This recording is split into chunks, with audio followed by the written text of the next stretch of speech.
ሜሪት ሪል ስቴት በጥንታዊቷ ፒያሳ ወዳጅነት ፓርክ አጠገብ በፖስቴንሽን ቴክኖሎጂ እያስገነባናቸው የሚገኙ አፓርትመንቶችን በማስታወቂያ ዋጋ ከታላቅ ቅናሽ ጋር በ10% ቅድመ ክፍያ ለሽያጭ አቅርበናል። ባለ 1 መኝታ 771 ሺህ ብር፣ ባለ 2 መኝታ 840 ሺህ ብር እንዲሁም ባለ 3 መኝታ በ1.2 ሚሊዮን ብር ቅድመ ክፍያ ይመዝገቡ። እንዲሁም የባንክ ብድር አመቻችተናል። 70% ለሚከፍሉ 30% ቅናሽ አዘጋጅተናል። ያሉን ቦታዎች ውስን ስለሆኑ ፈጥነው በመደወል ይመዝገቡ።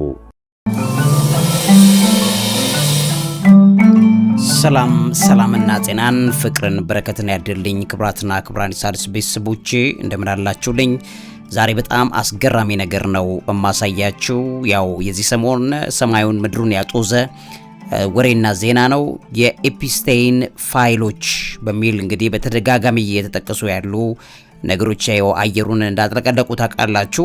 ይሄ ቫይራል የወጣው አሁን ሰሞኑን የተለቀቁ ከኤፕስቴይን ጋር ተያይዞ የወጡ ፋይሎች ደግሞ በኢትዮጵያ ውስጥ በጣም ትልቅ የሥራ ኃላፊነት ያሉ አሁን በስራ ላይ ያሉትን ዶክተር ብርሃኑ ነጋን እዛ ቦታ ላይ ስማቸው ተነስቷል። የተነሳበት ነገር ምንድነው የሚለው ነገር እዚህ ላይ አካትትላችኋለሁ።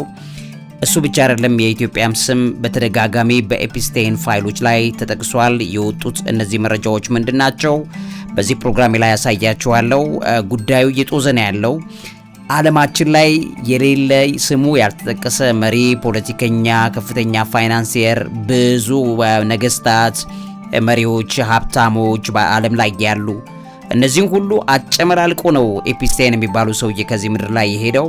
ያላነካካው ሰው የለም። በሚገርማችሁ ሁኔታ ይሄ ኤፕስቴይን የሚባለው ሰው በፍትወት ንግድ ላይ ዓለማትን ያጥለቀለቀ ሰው፣ ለከፍተኛ ባለስልጣናት ለብዙ ሰዎች ይህንን ሲያዳርስ የነበረ ሰው፣ ከጀርባ ይፈጽም የነበረው አምልኮት እንደነበረም ጭምር ተጋልጧል። ይሄ አጋንንታዊ አምልኮት ኢቭን የፋይሉን የባንክ አካውንቱን ራሱ በእርኩሳን መናፍስቶች ስም የሚሰይም በጣም አደገኛ ስራዎች ከጀርባ ያሉት ሰው ነው። አሁን ትላንትና ይሄን ጉዳይ በተመለከተ ስም ከተነሳው ነገሮች መካከል ፕሬዚዳንት ትራምፕ ያው ምንም ጥያቄ በሌለው ሁኔታ ፕሬዚዳንት ትራምፕ የዚህ ጉዳይ በጣም ከባድ የሆነ ኢሹ የተነሳበት ሰው ነው። በሚገርማችሁ ደረጃ በጣም በማያሳዝን ደረጃ አንዲት በጣም ወሳኝ የሆነ ዶክመንት ከዚህ ጋር ተያይዞ ወጥቶበታል በፕሬዚዳንት ትራምፕ ላይ። ይሄን ልጠቁማችሁና ኤፕስቴይን ማን ነው? ፋይሎቹ ምንድናቸው? አሁን ዓለም ላይ እያጥለቀለቀ ያለውስ ነገር ምንድነው የሚለውን ነገር በዛ ጋር አያይዤ ልግለጽላችሁ።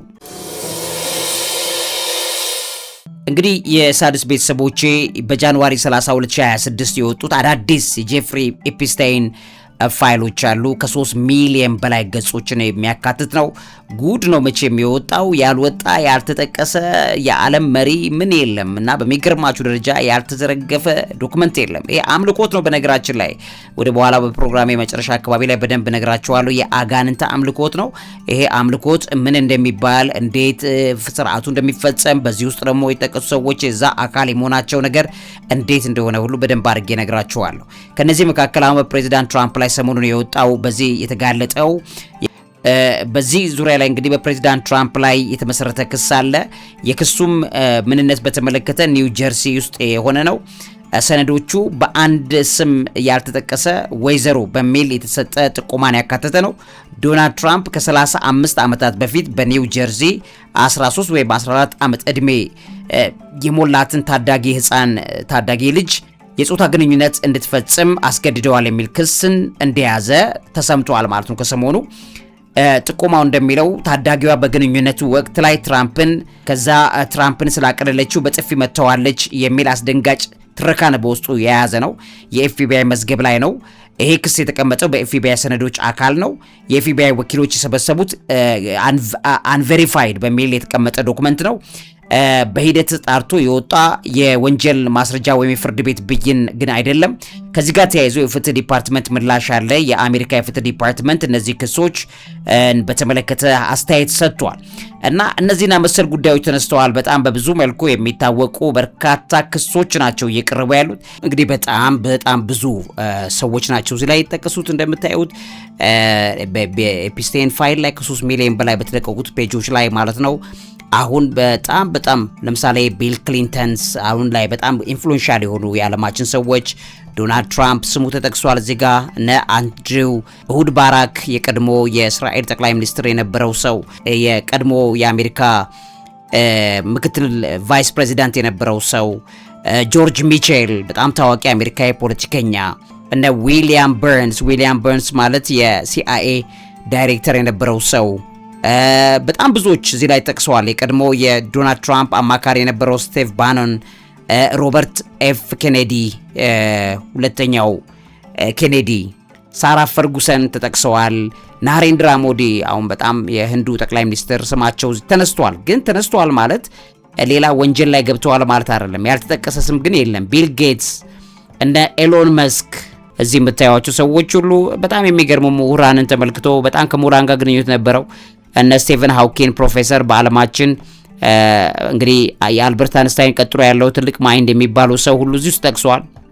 እነ ኖም ቾምስኪ ስማቸው በኢሜል ውስጥ ተጠቅሷል። በጣም ታዋቂ እነ ዳያና ሮዝ፣ እነ ክሪስ ተከር ኮሜዲያኑ፣ እነ ማርቪን ሚኒስኪ ከኮምፒውተር ሳይንቲስቱ ያልተጠቀሰ ሰው ነው የምትፈልጉት። አሁን እዚህ ጋር ዝም ብዬ የተወሰኑትን ይዤላችሁ ነው እንጂ ያልተጠቀሰ የዓለማችን ፕሮሚናንት የሚባሉ ሰዎች የሉ። ከነዚህ ጋር ሁሉ በጣም ሀብታም ሰው ነው ኤፒስቴን የሚባሉ። ከነዚህ ጋር ሁሉ ሴት እያቀረበ ንግድ የሚነግድ እንደሆነ አብዛኛዎቹ ማለት ነው። እዚህ ላይ የተጠቀሱትን እንግዲህ በትክክል በፋይል በክስ ላይ የሚጠቀሱት ይጠቀሳሉ። ነገር ግን ከሌሎቹ ጋር በኢሜይል መጻጻፍ ሌሎችም ጭምር እንዳለበት ማወቅ አለባችሁ። ግን ይሄ የኤፒስቴን ፋይልን ተመልክቶ በጣም አስገራሚ መረጃዎች እየወጡ ነው ያሉት። ቀደም ብዬ እንዳልኳችሁ በኢትዮጵያም ደግሞ የዶክተር ብርሃኑ ነጋ ስም ተነስቷል። ኢትዮጵያም ከ10 ጊዜ በላይ በዚህ ውስጥ ተነስታለች። እነዚህ ጉዳይ ምንድናቸው የሚለውን ዘለግ አድርጌ ደግሞ ወደ መሃል ላይ በደንብ ነግራችኋለሁ። አሁን ግን ኤፒስቴን ፋይል ጋር ተያይዞ ያሉ ነገሮችን ጨምሬ ልንገራችሁ። እንግዲህ ክቡራትና ክቡራን የሣድስ ቤተሰቦቼ በዚህ በኤፒስቴን ፋይል ላይ ወይም በጄፍሪ ኤፒስቴን ፋይል ላይ ተዘርዝረው እየወጡ ያሉ በጣም የሚገራርሙ ዶክመንቶች እየተሳዩ ነው ያሉት። ግን ይሄ ሰው በራሱ ኤፒስቴን የሚባለው ማን ነው የሚለውን ባጭሩ መጀመሪያ ማየት ያስፈልጋል። ይሄ ሰው እንግዲህ ጄፍሪ ኤፒስቴን አሜሪካዊ የፋይናንስ ባለሙያ ወይም ፋይናንሲየር የነበረ ነው። የተፈረደበት የጾታ ወንጀለኛና የሰዎች አዘዋዋሪ እንደነበር ይታወቃል። በጥር 1953 በጥር 20 1953 በብሩክሊን ኒውዮርክ እንደተወለደ ይነገራል። የሙያ ህይወቱን የጀመረው በዳልቶን ትምህርት ቤት እንደነበረና መምህር በመሆንም አገልግሏል። በኋላም ወደ ባንክና ፋይናንስ ዘርፍም እንደገባ ይታወቃል። የራሱን ኢንቨስትመንት ድርጅት በማቋቋም እጅግ በጣም ከፍተኛ ሀብትን እንዳከማቸ ይነገራል። በሺዎች የሚቆጠሩ ታዳጊ ልጃገረዶችን፣ ሴቶችን ለጾታ ብዝበዛ በመመልመል በመድፈር በማስተዋወር ወንጀል የተከሰሰ ሰው ነው። እንግዲህ ይሄ ሰው የኤፒስቴን የረጅም ጊዜ የቅርብ አጋርና የሴቶች አቅራቢ በመሆን የምትታወቅ ሰው ናት። ጋይስላን ማክስዌል ትባላለች። አሁን በስር ላይ ነው የምትገኘው። የመጀመሪያ እገታ የእጅ ሴትዮ ነገር ከወጣ በኋላ በጣም ብዙ ነገሮች እንደወጡ ይታወቃል። የመጀመሪያውን እገታ በ2005 እንደፈጸመ ይታወቃል። በፓልም ቢች ላይ ፍሎሪዳ የ14 ዓመት ታዳጊን በመድፈር የወንጀል ምርመራ ተከፍቶበት ነበር። ከዛ 2008 የይርጋ ስምምነት ተፈጸመ። በ2008 በትንሽ ቅጣት የ13 ወራት እስር እና በጾታ ወንጀለኝነት መዝገብ በመመዝገብ ከባድ የፌዴራል ክስን አምልጦ እንደነበረም ይነገራል። የብዝበዛ ደሴት የሚባል ሊትል ሴንት ጄምስ ተብሎ የሚታወቃሉ። ይሄ ተብሎ የሚታወቀው የካሪቢያን ባህር ውስጥ የምትገኝ የግል ደሴት ነበረችና ይሄ ሰው ነበረው ያ ደሴትን ማለት ነው። ወንጀሎቹን እዚያ ይፈጽም እንደነበረ ነው የሚነገረው። ከፍተኛ ማህበራዊ ትስስሮች ነበሩት። ከፖለቲከኞች፣ ከነገስታት፣ ከሀብታሞች ጋር የጠበቀ ወዳጅነት የነበረው ነው። ቢል ክሊንተንን እንደገና ፕሪንስ አንድሪውን ሁሉ እዚህ ውስጥ እንደተጠቀሱ ይታወቃል። የዶናልድ ትራምፕም ትስስር እዚህ ውስጥ ተነስቷል። ዶናልድ ትራምፕ እንግዲህ ኤፒስቴንን እንደሚያውቁት ገልጸዋል። ልክ ነው። ነገር ግን በወንጀሉ ተካፋይ መሆናቸውን አጥብቀው ይክዳሉ። በ2019 ዓ.ም እስርን በተመለከተ በፌዴራል ደረጃ በሰው አዘዋዋሪነትና በወሲብ ብዝበዛ ሴራ ተከሶ ኤፒስቴን በኒውዮርክ ተይዞ ነበር። ከዛም በነሐሴ 10 2019 በኒውዮርክ እስር ቤት ውስጥ በድንገት ሞቶ እንደተገኘ ይነገራል። የሞቱ ምክንያት በሕክምና ምርመራ ሞቱን ራስን ማጥፋት ወይ ሱሳይድ ነው የሚለው ደምድሞታል። በዚህ ግን ሴራ ትንተናዎች አሉ። የሞቱ ሁኔታ አጠራጣሪ በመሆኑ የተገደለ ወይም ማስረጃ ለማጥፋት የተደረገ ሴራ አለበት የሚሉ ትንተናዎች ይሰጣሉ። ሴራ ቲዎሪዎች በሰፊ ይሄን ያንሸራሽሩታል። ምክንያቱም ሆን ተብሎ እንዲገደል ተደርጓል የሚል ኤፕስቴን ፋይሎች ታዲያ ምንድናቸው ቢባል ከሞተ በኋላ ይሄ ሰው በእርሱና በአጋሮቹ ላይ የተካሄዱ የፍርድ ቤት ሰነዶችና የምስክርነት ቃላት በሰፊው የተለቀቁበት ነው። የጥቁር መያዣ ወይም ብላክ ሜይል በሚል የሚታወቀው ኤፕስቴን የታዋቂ ሰዎችን ምስጢር በመቅረጽ ራሱን ለመከላከል ይጠቀምበት እንደነበረ የሚታመንበትም ዶክመንት አለ። ከዚህ ጋር ተያይዞ እንግዲህ በትምህርት ዘመኑ በሂሳብ እጅግ በጣም ጎበዝ የነበረ ሰው ነው። የክላሲካል ፒያኖ ተጫዋች ነበረ። ያን ጥበቡን ለዚህ ስሌት በጣም እንደተጠቀመው ይታወቃል። በቅርቡ የወጡ ሰነዶች ከ60 በላይ የሚሆኑ ተጽዕኖ ፈጣሪዎች፣ በጣም ዝነኛ የሚባሉ ሀብታሞች፣ ባለስልጣናት፣ ነገስታት፣ በጣም በርካታ የሚሆኑ የሀገር መሪዎችን ጨምሮ ከእርሱ ጋር ግንኙነት እንደነበራቸው የሚያሳዩ ዶክመንቶች መዘርገፍ ጀምረዋል። አሁን ከሞተ በኋላ የተፈጠረው ውዝግብ በተመለከተ ኤፕስቴን ጉዳይ አሁንም ድረስ ከፍተኛ ማህበራዊና ፖለቲካዊ ውዝግብ እየፈጠረ ቀጥሎ እስከዚህኛው ሳምንት ላይ ደርሰዋል። እንግዲህ ውድ ቤተሰቦቼ ልዑል አንድሪው ወይም ፕሪንስ አንድሪው ላይ የወጣ ደግሞ አዲስ በጣም ዘግናኝ የሚባል ምስል ተለቋል። ይሄ ምስል እንደምትመለከቱት በቅርቡ ይፋ ከሆኑ ፋይሎች መካከል ይገኛል። ልዑል አንድሪው ማንነቷ ባልታወቀ ሴት ላይ በጉልበቱ ተንበርክኮ የሚያሳዩ ፎቶ የተካተውበታል። ይህም ልዑል እንግዲህ በአሜሪካ ኮንግረስ ቀርበው ምስክርነት እንዲሰጡ የሚጠይቀውን ግፊት እንዳጠናክረባቸው እየተነገረ ይገኛል። ይህም በጣም ከባድ የሚባል ነው። የስሎቫኪያ ባለስልጣናትም ከዚህ ጋር ተያይዞ ስማቸው ተነስቷል። የስሎቫኪያ ጠቅላይ ሚኒስትር የብሔራዊ ደህንነት አማካሪ ሚሮስላቭ ላይቻክ ይባላሉ። ከኤፕስቴን ጋር የነበራቸው የጽሁፍ መልእክት ይፋ መሆኑን ተከትሎ ከኃላፊነታቸው ለቀዋል። እንግዲህ ውድ ቤተሰቦቼ ለህፃናት የወሲብ ንግድ አውታረ መረብን መዘርጋት ወይም ኤፕስቴን ከዚህ ጋር ተያይዞ ስሙ ከሚነሳበት መካከል ይገኛል። በኒውዮርክ፣ ፍሎሪዳ እና ሌሎችም ቦታዎች ለሚገኙ መኖሪያዎቹ ከ14 ዓመት ጀምሮ ያሉ ታዳጊ ሴቶችን ለመመልመል ሰፊ አውታረ መረብ በኢንተርኔት ዘርግቶ የነበረ ሰው ነው። ሌላው እሱ ጋር ተያይዞ የሚነሳ አስከፊ የሰብአዊ መብት ጥሰቶች ናቸው። የተባበሩት መንግስታት ድርጅት ባለሙያዎች ኤፕስቴን በወሲባዊ ጥቃት፣ ብዝበዛ፣ አስገድዶ መድፈር፣ የሰው ልጅ ዝውውር፣ ባርነት፣ ስቃይ ወይም ቶርቸር ሁሉ አለበት፣ የግዳጅን መሰወር፣ በግዳጅ መሰወር ድርጊቶች ተሳትፏል የሚሉ የክሶች አብረው የቀረቡበት ሰው ነው።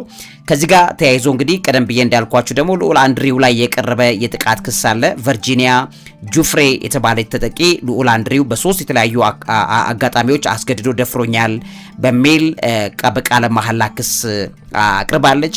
የወሲብ ባሪያ ሆኜ እሞታለሁ የሚል ፍርሃትም ጭምር እዚህ ጋር የተነሳ ነው። ቨርጂኒያ ጁፍሬ በኤፕስታይን እና በባልደረባው በጊስሌይን ማክስዌል ማለት ነው በዛ እጅ ስር በነበረችበት ወቅት በቃ የወሲብ ባሪያ ሆኜ እሞታለሁ ማለት ነው የሚል ከፍተኛ ስጋት ውስጥ ወይም ጭንቀት ውስጥ እድሜ ልኳን እንደኖረች የሚያሳይ እንደሆነ በመጽሐፏ ላይ ገልጸዋለች። ጊስሌይን ማክስዌል እንደ ዋና መልማይ ናት። ማክስዌል እንግዲህ ታዳጊዎችን በመመልመል በማዘጋጀት ግሩሚንግ በማድረግ ከፍተኛ ሚና እንደነበራትና በወሲብ ንግድ ወንጀል የ20 ዓመት እስራት ተፈርዶባት ያለች ሴት ናት። ከዚህ ጋር ተያይዞ ኤፍቢአይ ችላ ያለበትን ጉዳይ አብሮ ይነሳል። በ1996 የቀረበ የህፃናት ፖርኖግራፊ ጥቆማን ጨምሮ በጣም በርካታ ቅሬታዎች በኤፍቢአይ ችላ ማለቱ ወይም ደግሞ ይሄ ጉዳይ ሆን ተብሎ እንዲሸፈን ለማድረግ የሰራው ስራ አለ በሚል የሚነገረው በሰነዶች ውስጥ የተጋለጠ ጉዳይ ነው። ተጠቂዎችን እንደ ጋለሞታ መቁጠር፣ ይሄም አንድ በጣም ዘግናኝ ከነበሩ ነገሮች መካከል ይገኛል። ህግ አስከባሪዎች ተጠቂ የሆኑ ህጻናትን እንደ ወሲብ አቅራቢዎች ወይም ጋለሞታዎች በመቁጠር የደረሰባቸውን ጥቃት ዝቅ አድርገው ማየታቸውን እንዲያምኑ ተደርገዋል። ምክንያቱም በምን ምክንያት እንደሆነ በማያውቁት ደረጃ ላይ የሆነ አካል መንፈሳዊ አካል ጥቃት እንዳለባቸው ይናገራሉ። ስለዚህ የወሲብ ባሪያ ነኝ፣ ጋለሞታ ነኝ፣ አረባም፣ እኔ የማልጠቅም ነኝ፣ ለነሱ የወሲብ አገልጋይ ነኝ ብላ እንድታምን የሚደረግ መንፈሳዊ ነገር በውስጡ አጋንንታዊ ጥቃት በውስጡ እንደሚደረግባቸው ያንንም አምነው ተቀብለው ምንም ነገር በሚደረግበት ሰዓት ምንም ነገር የሚያደርጉ እንደሆነ ካለፈ በኋላ እነዚህ ዶክመንቶች ይናገራሉ። እንግዲህ ከዚህ ጋር ተያይዞ ለታዋቂ ሰዎችም የሚቀርቡ ልጃገረዶችም እዚህ ውስጥ የተካተቱ ነበሩ። ኤፕስቴይን ታዳጊ ልጃገረዶችን ለታዋቂ ፖለቲከኞች፣ ቢሊዮነሮች እንዲያገለግሉ እንደማገልገል ነው። ይሄ የፍትወት አገልግሎት እና አምልኮት ነው። እንደዛ ያቀርብ እንደነበር የሚጠቁሙ ምስክሮች ሁሉ ተሰብስበዋል። የቪዲዮ የፎቶ ቀረጻዎች ሁሉ አሉበት። የምርመራ ሰነዶች እንደሚያሳዩት ኤፕስቴይን ከ180,000 በላይ ምስሎችንና 2,000 ቪዲዮዎችን በድብቅ መቅረጹ ጭምር ይታወቃል። በራሱ እጅ ላይ የተገኙ ዶክመንቶች ዛሬ ይህን ሁሉ ዓለምን በጠቅላላ የረበሸ ተግባር እንዲመጣበት እንዳደረገ ይታወቃል። የተጠቂዎች ራስን ማጥፋትን በተመለከተ በኤፕስቴይን ተጠቅታ የነበረች ቨርጂኒያ ጁፍሬ የምትባል በሚያዝያ 2025 ራሷን ያጠፋች ናት። የተጠቂዎችን ከፍተኛ ስነ ልቦና ስቃይ ይሄ ያሳያል በሚል ወይም ደግሞ እስካሁን ድረስ የተደበቁም ሰዎች እንዳሉ በዚህ ጉዳይ ላይ የሚያሳይ መረጃ ይነገራል። የጄፍሪ ኤፕስቴይን ራስን ማጥፋት ጥርጣሬም ከዚህ ጋር ነው የሚያያዘው። ስለዚህ በእስር ቤት በነበረበት ወቅት ራሱን ማጥፋቱ ተረጋግጧል። ድርጊቱ የተፈጸመው ምስጢሮቹ እንዳይወጡ በሚፈለጉ ውስብስብ ፖለቲከኞች፣ ባለሀብቶች፣ ነገስታት እንደሆነ ይሄ እየተነገረ ነው ያለው። ከዛ ጋር ተያይዞ እንግዲህ የቪክቶሪያ ሴክሬት ትስስርም አብሮ ይታያል። ኤፕስቴይን ከቪክቶሪያ ሴክሬት ባለቤት ጋር የነበረው ግንኙነት በመጠቀም ሴቶችን ለጥቃት ያዘጋጅ እንደነበረም የቪክቶሪያ ሴክሬት ብራንድ ላይ በጣም ከፍተኛ ነገር እዚህ ላይ ተነስቷል። የገንዘብ ክፍያ ለዝምታ ጸጥ እንዲሉ የገንዘብ ክፍያዎች ጭምር ይደረጉ ነበር። ኤፕስቴይን ተጠቂዎች ለፖሊስ እንዳይናገሩ ከፍተኛ ገንዘብ በመክፈል በማስፈራራት ዝም እንዲሉ አድርጎ እንደነበረም መረጃዎቹ ያሳያሉ። የፈረንሳይ ሞዴል ወኪል ተሳትፎን በተመለከተ ዣን ሉክ ብሩነል የተባለ የሞዴል ወኪል ኤፕስቴይን ልጃገረዶችን ያቀርብ ነበረ። በዛም ተጠርጥሮ በእስር ላይ ነው ያለው። ነገር ግን ራሱን በእስር ላይ ያለ ራሱን አጥፍቷል። ምስክሮችን ዝርዝር ማሰባሰብን በተመለከተ ተጠያቂዎች መንግስት ሁሉንም መረጃዎች አልገለጸም በሚል የራሳቸውን የአጥፊዎችን ዝርዝር እያዘጋጁ እንደሆነም አስታውቀዋል። እንግዲህ በሚሊዮኖች ገጾች መለቀቅን በተመለከተ በአሁኑ ወቅት የፍትህ ሚኒስቴር የአሜሪካ ከ3 ሚሊዮን በላይ ገጾችን እያወጣ ነው የሚገኘው። ይህም የዝሙት ንግዱንና የተባባሪዎችን ስፋት እንደሚያሳይ ይነገራል። እንግዲህ ክቡራትና ክቡራን የሣድስ ቤተሰቦቼ ፕሬዝዳንት ትራምፕ ስም ተደጋግሞ የተነሳ ነው የሚገኘው። ትሬቨር ኖህ ሞክ ሲያሾፍበትም በአሜሪካው ፕሬዝዳንት ላይ ከፍተኛ ድምፅ አግኝተዋል። በጣም በከፍተኛ ቫይራል ሆኖለታል ዛሬ ማለት ነው። ይሄ እንግዲህ ሲንስ ኤፕስቴይን ጎን ትሬቨር ኖስ ዲግ አት ዶናልድ ትራምፕ በሚል እየተነገረ ያለው ነገር በጣም ትራምፕን በእጅጉ አቃጥሎታል። እንግዲህ ትራምፕ ስሙ እዚህ ውስጥ በጣም በተደጋጋሚ ነው እየተነሳ ያለው። ከዚህ ጋር ተያይዞ ፍላይት ሎግስ የሚባሉ ወይም የበረራ መዛግብት የሚባሉ ትራምፕ 1990ዎቹ ውስጥ በኤፕስቴይን የግል አውሮፕላን ቢያንስ 8 ጊዜ መጓጓዛቸውን አዳዲስ ሰነዶች እየወጡ ይገኛል። የቤተሰብ አባላቱን በተመለከተ በትራምፕ የበረራ ጉዞች ላይ የቀድሞ ባለቤታቸው ማርላ ሜፕልስ፣ ልጃቸው ቲፋኒ እና ልጃቸው ኤሪክ ትራምፕ አብረዋቸው እንደነበሩም የሚገልጽ ፎቶዎች ወጥተዋል።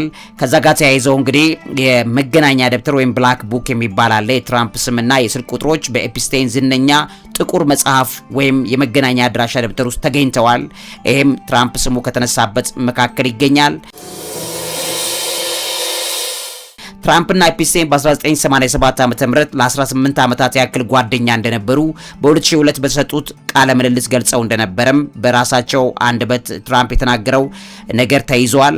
አወዛጋቢ ንግግር የትራምፕን በተመለከተ ትራምፕ በ2002 ኤፕስቴይንን ድንቅ ሰው ወይም ቴሪፊክ ጋይ በማለት የገለጹት ሲሆን ውብ ሴቶችን እንደሚወድም ጠቅሰው እንደነበረ እዛ ላይ በራሳቸው አንደበት ከተያዙ ነገሮች መካከል ይገኛል።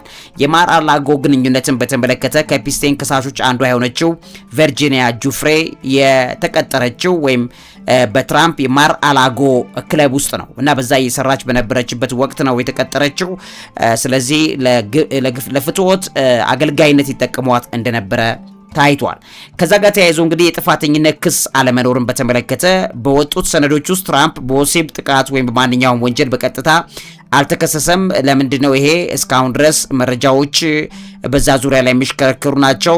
በግልጽ በቀጥታ የሚያሳዩ ነገሮች በውስጡ እስካሁን ድረስ ይፋ አልሆኑ። የበረራ ቁጥር መቀየርን ተመልክቶ በ2001 ዓ.ም የኤፕስቴይን አውሮፕላን ኒውዮርክ ማረፍ ባለመቻሉ ትራምፕን ለመጎብኘት ወደ አትላንቲክ ሲቲ እንዲያቀና ማድረጉን አንዲት ምስክርም ተናግራለች። ከዚህ ጋር ተያይዞ ትራምፕና ኤፕስቴን በ2000ዎቹ መጀመሪያ ላይ በፍሎሪዳ ባለቤት ሽያጭ ፉክክር ምክንያት እንደተጣሉ ይነገራል። እንግዲህ ትራምፕ የሚጠቀሱ በመቶዎች የሚቆጠሩ ገጾች በቅርብ ይፋ በሆኑት 20,000 ገጾች ውስጥ ይገኛሉ። ኤፕስቴን ስለ ትራምፕ መረጃ ደርት አለኝ ወይም ከዚህ ጋር ተያይዞ በአንዳንድ ኢሜይሎች ውስጥ ተጠቅሷል። ይሄ በመረጃ ወይም ደርት ብለው ነው የሚሉት እነሱ አለኝ በሚል የጠቀሰውን ነገር በተመለከተ በግልጽ መረጃዎች ወጥተውበታል። እንግዲህ ትራምፕ ኤፕስቴንን ባላግባብ ባህሪ ወይም ክሪፕ ምክንያት ከማር-ላጎ ክለባቸው እንዳባረሩት ዋይት ሃውስ ውስጥ ገልጸውታል። እንግዲህ እንደዚህና መሰል ጉዳዮች ናቸው ያሉት። የአሜሪካ ፕሬዚዳንት ናቸው፣ መሪ ናቸው ተብለው በትክክለኛ ስለሚታመን እንዲህን መሪ አሁን ማዋረድ አሜሪካንን ማዋረድ ነው የሚለው ነገር በጣም ትልቁን ቦታ የሚይዝ ነው እየተባለም ደግሞ ከጀርባ የትራምፕን ጉዳይ ለመደበቅ የሚካሄዱ መንገዶች እንዳሉ፣ ነገር ግን በጣም ብዙ የትራምፕ ፎቶዎች፣ ቪዲዮዎች ጨምሮ ከሴቶችን ጋር በተመለከተ ማለትም ህፃናትን እንደዛ የሚጠረጠሩ ነገሮችን በተመለከተ በጣም በርካታ ፋይሎች የሚወጡበትን ነገር ሲታይ ይሄ ጉዳይ ከስልጣኑ በኋላ ገና የማያቆም ነው የሚለውም ትንተና አብሮት ሰጥቶ የተቀመጠ ነው። እንግዲህ ክቡራትና ክቡራን የሣድስ ቤተሰቦቼ ኢትዮጵያ ስሟ በምንድነው የተነሳው በኤፕስቴን ፋይል ላይ የሚለው ነገር የመጀመሪያው ነገር ብናየው በጣም ደስ ይለኛል። የጄፍሪ ኤፕስቴን የሰነድ ፋይሎች ውስጥ አሁን ሰሞኑ የተለቀቀው እስከ 2024 እስከ 25 የመጀመሪያ ላይ በከፊል ይፋ የተደረገ ነው። ኢትዮጵያ በተዘዋዋሪና በተለያዩ አውዶች ስሟ ተነስቷል። የኤፕስቴን ፋይሎች ላይ ማለት ነው። አንደኛው የንግድና ኢንቨስትመንት ትስስር ጥያቄን የሚጠይቅ ኤፕስቴን ከፍተኛ የገንዘብ ባለጸጎችን፣ ፖለቲከኞችን፣ የንግድ ሰዎችን ያቀፈ ሰፊ መረብ እንደነበረው ፋይሎቹ ያሳያሉ በኢትዮጵያ ውስጥ። በዚህም መረብ ውስጥ ከኢትዮጵያ ነባራዊ ሁኔታና ከምስራቅ አፍሪካ የንግድ እንቅስቃሴዎች ጋር የተያያዘ ጥያቄዎችን ይነሳል። ይሄም አንዱ የተጠቀሰው ነው። ሁለተኛው ከአፍሪካ ቀንድ የፖለቲካ ምስል ጋር መያያዝም ጭምር አለበት። የኤፕስቴን ጉዳይ ኤፕስቴን በዓለም አቀፍ ደረጃ ከፍተኛ ተጽዕኖ ካላቸው ሰዎች ጋር የነበረው ግንኙነት በኢትዮጵያ ላይ ተጽዕኖ ሊያሳድሩ የሚችሉ የአሜሪካና የአውሮፓ ፖለቲከኞችን ያካተተ ነው። የኢትዮጵያም ስም በተዘዋዋሪ እዚህ ላይ ተጠቅሷል። በሶስተኛ ደረጃ የበጎ አድራጎትና ፋውንዴሽን እንቅስቃሴን በተመለከተ የኤፕስቴን ፋይሎች ኢትዮጵያን ይጠቁማል። ኤፕስቴን የተለያዩ ፋውንዴሽኖችን በመጠቀም ከፍተኛ ገንዘብ ያንቀሳቅስ እንደነበረ ይጠቁማል። በዚህ አውድ ውስጥ ከአፍሪካ አህጉራት ጋር የተያያዘ የተሰማሩ አንዳንድ የበጎ አድራጎት ድርጅቶችን ትስስር ተፈትሾ በውስጡ በፋይሉ ተቀምጧል። በአራተኛ ደረጃ ተጽዕኖ ፈጣሪዎችን የጉዞ መዝገብን በተመለከተ በኤፕስቴን ፋይሎች ላይ ኢትዮጵያ ስሟ ተነስቷል። ኤፕስቴን ከነበሩት አውሮፕላኖች ሌሊታ የምትባል አለች። ከዛ ጋር ተያይዞ ባይዞ ሌሊታ ራሷ ሌሊት ተብሎ የምትታወቅ አጋንንት ናት። ብዙ ነገሮችን ባይዞ በአጋንንት መናፍስቶች ነው ሰውየው የሚያደርገው። ይሰራም የነበረው ለርኩሳን መናፍስቶች እንደሆነ በግልጽ እየወጣ ነው ያለው። ከዚህ ጋር በተያያዘ እንግዲህ በዚች አውሮፕላን ጋር የተያያዙ የጉዞ መዛግብት ወደ ተለያዩ የአፍሪካ ሀገራት ከተደረጉ ጉዞዎች ጋር በተያያዘ ኢትዮጵያን ለይተው የሚጠቅሱ አሉ። በክልሉ ያለውንም እንቅስቃሴ ይመረምራል። ሌላው አምስተኛው ፋይል በኢትዮጵያ ስሟ የተጠቀሰው በዓለም አቀፍ ፋይናንስ ተቋማት ተሳትፎ ላይ ነው። የኤፕስቴን የፋይናንስ መረብ በዓለም አቀፍ ባንኮችና በኢንቨስትመንት ተቋማት በኩል ያልፍ ነበር። በእነዚህም ተቋማት በኢትዮጵያ የልማትና የንግድ ስራዎች ውስጥ ያላቸውን ተሳትፎ በጥናት ወቅት ላይም ጭምር ያሳያል። በስድስተኛ ደረጃ የዲፕሎማሲና የፖለቲካ ተጽዕኖ አውድንም ጭምር በኤፕስቴን ፋይሎች ላይ ኢትዮጵያ ተነስቷል። የኤፕስቴን ፋይሎች የሚያሳዩት የወቅቱ የነበሩ የአሜሪካ ፖለቲከኞች ለምሳሌ ቢል ክሊንተን ከአፍሪካ መሪዎች ጋር የነበራቸው ግንኙነት ላይ የኢትዮጵያ ስም እዚህ ላይ ተነስቷል። ከዛም በዓለም አቀፍ ሚዲያ ዘገባዎች ላይ አንዳንድ ዓለም አቀፍ ሚዲያዎች ዘገባዎች ላይ ኤፕስቴን ጉዳይ ከአፍሪካ አምባገነንነትና ከምስራቅ አፍሪካ የደህንነት ሁኔታዎች ከኢትዮጵያም ጋር ተያይዞ ይተነትኑታል። ኢትዮጵያም በዚህ ስሟ ይጠቀሳል። የተጽዕኖ ፈጣሪዎች ወይም ኢንፍሉዌንሰርስ መረብ ውስጥ የኢትዮጵያ ፖለቲከኞችም በኤፕስቴን ሳይንቲስቶች፣ ምሁራን፣ ከፍተኛ የፖለቲካ ተንታኞችንም ይሰበስብ ነበረ። በዚህም እነዚህ ሰዎች መካከል ከአፍሪካ ቀንድ የፖለቲካ ሁኔታ ጋር ግንኙነት ያላቸውን ሰዎችን ከኢትዮጵያ ውስጥ የተጠቀሱ አሉ። የዓለም አቀፍ የደህንነትና የወንጀል መረብ ውስጥም በተመለከተ የኢትዮጵያ ስም ከኤፕስቴን ፋይል ውስጥ ተጠቅሷል። ኤፕስቴን የተከሰሰበት የወንጀል ድርጊት ሴክስ ትራፊኪንግ ዓለም አቀፍ መረብ ያለው ነው።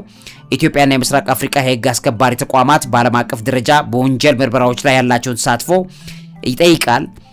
እንደገናም ደግሞ የኢትዮጵያ ስም በተዘዋዋሪ ተነስቷል። በአጠቃላይ የኤፒስቴን ፋይሎች ኢትዮጵያን በቀጥታ እንደ ወንጀል ፈጻሚ ቦታ አይደለም የሚያሳየው፣ ግን የኤፒስቴን የፋይል እና የፖለቲካ ትስስር በዓለም አቀፍ ደረጃ የተሰራጨ በመሆኑ ይህንን ለማሳየት የኢትዮጵያ ስም ከዛ ጋር ተያይዞ ይነሳል። ከኢትዮጵያ ውስጥ ካሉ ታዋቂ ምሁራን መካከል ዶክተር ብርሃኑ ነጋ ስማቸው ተነስቷል። እዚህ ላይ ለምንድን ነው የዶክተር ስም የተነሳው የሚለውን ደግሞ መጥቼ ላሳያችሁ። እንግዲህ ውድ ቤተሰቦቼ በቅርቡ ይፋ በሆኑት የጄፍሪ ኤፒስቴን ሰነዶች ላይ የአሁኑ የኢትዮጵያ ትምህርት ሚኒስትር ፕሮፌሰር ብርሃኑ ነጋ ስም መነሳቱ በስፋት እየተነጋገረ ወይም ቫይራል እየሆነ ይገኛል። የኢሜይል ልውውጥ አካል መሆኑ ነው አንደኛው የፕሮፌሰሩ በጄፍሪ ኤፒስቴን ሰነዶች ውስጥ የፕሮፌሰር ብርሃኑ ነጋ ስም ለግንቦት 7 የትጥቅ ትግል ድጋፍ በሚደረግበት ዙሪያ ከነበሩ ኢሜይሎች ውስጥ ተገኝቷል። የ2008 የኤፒስቴን ምሁር ወይም ኤፒስቴን ስኮላር ተብለው ተጠቅሰዋል። በዶክተር ጃሬኪ ማለት ነው። በዚህ የተላከ ኢሜይል ነው። ዶክተር ብርሃኑ ነጋን የ2008 የኤፒስቴን ምሁር በማለት እዛ ላይ ጠቅሷቸዋል። ነገር ግን ኤፒስቴን ዶክተር ብርሃኑ ነጋን በዛ ምሁራዊ ስታንዳርድነት አይቀበልም በፋይሉ ላይ ሲታይ። ምክንያቱም ተደጋጋሚ ጥናቶችን እየሰሩ አይደለም ፕሮፌሰር ብርሃኑ ነጋ የሚል ያቀርብና እዛ ላይ ከተቀመጡት 50 ከሚጠጉት እንኳ ኢኮኖሚስቶች መካከል ተደጋጋሚ ዶክመንት ፕሪንት አላደረገም አላሳተመልንም የሚል አይነት ክስ ያቀርብና ዶክተር ብርሃኑ ነጋን እዛ ላይ ያለመቀበል ጉዳይ ወይም እውቅና ያለመስጠት ጉዳይ ይታያል። ከዚህ ጋርም ተያይዞ የሚነሱ ጥያቄዎች ቢኖሩ ምናልባት ኤፒስቴን ለኢትዮጵያ ተቃዋሚዎች በተለይም ለግንቦት 7 የገንዘብ ድጋፍ በማድረግ ትግሉን የመርዳት ፍላጎት እንደነበረው ወይም እንደረዳ በኢሜይል ውስጥ የሚያሳይ እንደሆነ ያሳያል። ነገር ግን ብርሃኑ ነጋንም ምናልባት የትምህርታቸውን ስፖንሰር አድርጎ ሊሆን ይችላል ተብሎ እየተነገረ ይገኛል። በዛም የተነሳ በዶክተር ብርሃኑ ነጋ ከኤፒስቴን ስፖንሰርሺፕ በኋላ ተደጋጋሚ ጥናታዊ ጽሁፎችን ባለማሳተማቸው ያንን ኤፒስቴን ሙሉ እውቅና አልሰጠውም ማለት ሚለውም ራሱ ሃርድሊ ስኮላር ወይም ደግሞ ብዙም ስኮላር የማይባል ብዙም ምሁር የማይባል በሚል የዶክተር ብርሃኑ ነጋን ስም ይጠቅሳል እዛ ላይ። ያ የሆነበት ዋነኛው ምክንያት ዶክተር ብርሃኑ ነጋ ዶክተርሺፓቸውን ወይም ዶክተር የመሆናቸውን ጉዳይ በተመለከተ የማጣጣል ሳይሆን በአይኔ ላይ አልገባልኝም የሚል አይነት እንደሆነና ምናልባትም ስፖንሰር ካደረገው ገንዘብ ኤፒስቴን ስፖንሰር ካደረገው ገንዘብ የሚጠብቀው ነገር አላገኘ ይሆናል ብለው ተንታኞች ይናገራሉ። ሌላኛው የዶክተር ብርሃኑ ነጋ እዚህ ላይ የተጠቀሰው የትጥቅ ትግል ላይ ማተኮሩን ነው። ኤፒስቴን ምሁራዊ ድጋፍ ከማድረግ ይልቅ አመጽን ወይም ሬቤልን ለመደገፍ ፍላጎት እንዳለው በኢሜይሉ ላይ ይገልጻል ማለት ነው። ራሱ በኢሜይሉ ላይ የተለዋወጡት ነው ያን የሚያሳየው። ኤፒስቴን ዶክተር ብርሃኑ ነጋን በጣም የታወቁ ምሁር አይደሉም በማለት በኢሜይሉ ላይ ይሄ እንትን ማለት ሙላት ባልተሞላ ወይም ንቀት የሚመስል ነገር ባለበት ሁኔታ ነው የሚገልጻቸው። ሰነዱን የሚያተኩሩት ፕሮፌሰር ብርሃኑ ነጋ ከግንቦት 7 ጋር በነበሩበት የትጥቅ ትግል ጊዜ በስደት በነበሩበት ላይ እንደሆነ ታይቷል። ሰነዶቹ እንግዲህ በአሜሪካ የፍትህ ሚኒስቴር ይፋ ተደርገዋል። በፍርድ ቤት መዝገቦች አካል እንደሆኑም ታይቷል። ቀጥተኛ ግንኙነትን አላረጋገጡም። ያ ማለት ምንም እንኳን ስማቸው በሰነዱ ውስጥ ቢኖርም ዶክተር ፕሮፌሰር ብርሃኑ ነጋ በቀጥታ ከኤፒስቴን ገንዘብ እንደተቀበሉ የሚያሳይ ይፋዊ የባንክ መዝገብ ወይም ቀጥተኛ ግንኙነት ግን አልተጠቀሰም። በሌላ አልተረጋገጠም በዚህ ላይ ማለት ነው። በሌላ መልኩ ደግሞ የመገናኛ ብዙሃንና ተንታኞች ትኩረት እዚህ ላይ የሚያሳዩት ይሄ መረጃ ከተለቀቀ በኋላ በኢትዮጵያውያን የማህበራዊ ሚዲያ ተጠቃሚዎችና ተንታኞች ዘንድ ከፍተኛ ውይይት እንደፈጠረ ግን ማየት ይቻላል። በአሁኑ ሚኒስተር መሆናቸውን ተመልክቶ እንግዲህ አሁን በትምህርት ሚኒስተር ናቸው። ነገር ግን ስማቸው በዚህ ሁኔታ ላይ መጠቀሱን ታያላቸው። አንዳንዴ በሆነ ጊዜ ላይ የሚደረጉ ማናቸውም ነገሮች ላይ ነገ ሀገር የሚመራ ሰው ፍጹም መጠንቀቅ እንዳለበት የሚያሳይ ነው። ውድ ቤተሰቦቼ ይሄ በጣም በሚገርም ደረጃ የብዙ የዓለም መሪዎችና ሀያላን የሚባሉ ነገስታትን ሁሉ ሳይቀር የዚህ ሰውዬ ግንኙነት ብዙ ያበከተው ስም ያጨቀየው ነገር እንዳለ ግን ትመለከታላችሁ ማለት ነው። ታዲያ ከዚህ ጋር ተያይዞ ይሄ ጉዳይ አምልኮተ ሰይጣን ወይም አምልኮተ ፍትወት ነው ምን ማለት ነው የሚለውን የመጨረሻ ቆይታ በዚህ ላይ ላሳያችሁ። እንግዲህ ክቡራትና ክቡራን ቤተሰቦቼ በጥንታዊው ዓለም በተለይም በሜሶፖታሚያና ግብጽና ግሪክ አካባቢ የሥርዓተ ጾታ የመራባትና የፍቅር አማልክት በአካላዊ መልክ በሃይማኖታዊ ስርዓት አማካኝነት ጥንታውያን ነገስታትና የዚህ ጋር የተያያዙ ሰዎች ያስተሳስሩ እንደነበር ይታወቃል።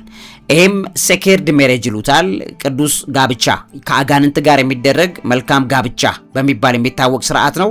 ስለዚህ እዚህ ውስጥ በጣም ብዙ የፖለቲከኞች ከፍተኛ ነገስታት፣ እሱ ብቻ አይደለም መሪዎች፣ እንደገናም ደግሞ የከፍተኛ ባለሀብቶችም ጨምሮ ለፍትወት አምልኮ ተብሎ የሚደረግ ህብረት ነበራቸው። ይሄ ለምሳሌ በሜሶፖታሚያ የአሁኗ ኢራቅ ወይም ሶሪያ አካባቢ ኢናና ወይም ኢሽታር ተብላ የምትመለክ የፍቅር፣ የጾታ፣ የመራባትና የጦርነት አማልክቶች መካከል ናት ብለው ያመልኳታል። ነገስታት ኃይላቸውን ለማጽናት ከሷ ጋር ቅዱስ ጋብቻ፣ ይሄ ማለት ቅዱስ ጋብቻ ያው እነሱ ነው የሚሉት፣ ግን ይሄን አጋንንታዊ ጋብቻ ይፈጽሙ ነበር። ስለዚህ ይሄን አምልኮት ሰውየው ያስመልካቸው ነበረ ኤፒስቴን በማለት ከፍተኛ ዶክመንቶች ወጥተውበታል። በተለይ አንድ በጣም ወሳኝ የሚባል መጽሐፍ አለ የተጻፈ። የመጽሐፉ ስም The Great God ፔዱንዳ የሚል ነው። The Great God ፔዱንዳ ይሉታል። On the Crime of Jeffrey Epstein በሚል የቀረበ መጽሐፍ ነው። በዚህ መጽሐፍ ላይ የደራሲው ጀስቲን ሊ ይባላል። በክርስትና ዓለም ላይ የሚታወቅ ጸሐፊ ነው። በተለይም ደግሞ የሚያጋልጣቸው ዶክመንቶች በጣም ብዙ ናቸው። ከምስጢረኛው ማህበረሰብ ጋር ተያይዞ የሚያጋልጣቸው መጽሐፍ። በዚህ መጽሐፍ ላይ ደግሞ የኤፒስቴን ወንጀሎችን በሊበራል የጾታ ስነ ስርዓትና በሃይማኖታዊ እይታ እንዴት እንደሚታዩ አድርጎ ይተነትናል። ይሄ አጋንንታዊ መንፈሳዊ አምልኮት ላይ ያሉትን ነገሮች ይተነትናል።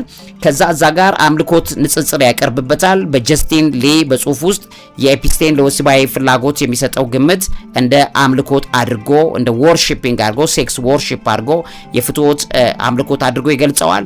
ከዚህ ጋር ተያይዞ እንግዲህ የሚታወቁትን የጥንት በጠቅላላ አማልክቶች አሁን ላይ በዘመናዊ ዓለም ላይ እንደገና እንዲመጡ የተደረገበት ነገር እንዳለ ያሳያል። ስለዚህ ከነዚህ መካከል ኢናና ወይም ኢሽታር ተብላ የምትባለው መንፈስ ጋር የሚደረገው ፍትወታዊ ግንኙነት ሴቶችን፣ ህፃናትን በማምጣት ከነሱ ጋር እንዲደነዝዙ፣ እንዲፈዙ፣ በመንፈሱ ጥቃት ውስጥ እንዲወድቁ በማድረግ ከነሱ ጋር ፍትወቱን በመፈጸም ከኢሽታር መንፈስ ጋር የመፈጸም ብለው የሚያመልኩት አይነት አምልኮት እንደነበረ ይነገራል። በዚህ ውስጥ ደግሞ በኤፒስቴን ፋይል ስማቸው የተነሱ የነገስታት አሉ። እንደገና በነገስታት የነገስታት መያዝ ወይም ፖሴሽን የሚባለው መንፈሳቸውን የሚቆጣጠር ናራምሲን ይሉታል በጥንት ማለት ነው።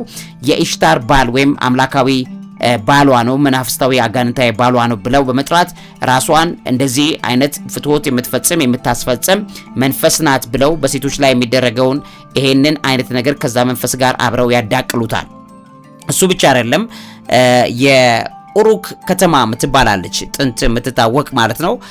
የዚህ አጋንንታዊ ፍቅረኛሞች ከተማ ትባላለች።